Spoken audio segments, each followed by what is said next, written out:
Le alluvioni sono dei fenomeni naturali con i quali devi convivere. Così il segretario generale dell'autorità di bacino facendosi portavoce della direttiva europea in materia. Quindi ecco arrivare una delle soluzioni al problema, con il cittadino che diventa parte attiva a tutela del suo territorio, grazie alla nuova applicazione dove con foto e video potrà segnalare criticità, dati e allagamenti. Tutti i cittadini sono coinvolti anche con partecipazione attiva, quindi questo è uno strumento che viene dato ai cittadini adeguatamente formati, che consente ai cittadini di essere osservatori sul proprio territorio, informare chi deve prendere le decisioni in tempo reale per far sì che poi dopo le decisioni vengano prese e vengano fatte le adeguate comunicazioni per tempo alla popolazione per mettersi in salvo e per adottare quelle che sono le misure necessarie per garantire il rischio minimo possibile. L'applicazione, operativa dal prossimo ottobre, rientra nel piano di gestione del rischio alluvioni contemplato dalla Regione Veneto con l'autorità di bacino delle Alpi Orientali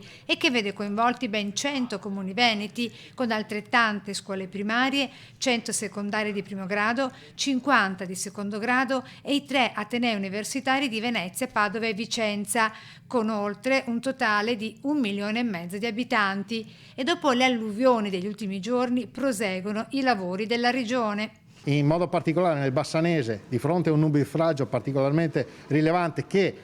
me l'ha detto una persona centenaria che non aveva mai visto una cosa del genere, è evidente che anche lì a protezione delle abitazioni vengono poste barriere paramassi, briglie, insomma drenaggi, tutto quello che serve per evitare il rischio. Tutta la zona che va dall'Isonzo all'Adige, dove noi lavoriamo, è una zona che ha, diciamo, di corsi d'acqua estremamente impulsivi, quindi tu devi prevenire, tu devi prepararti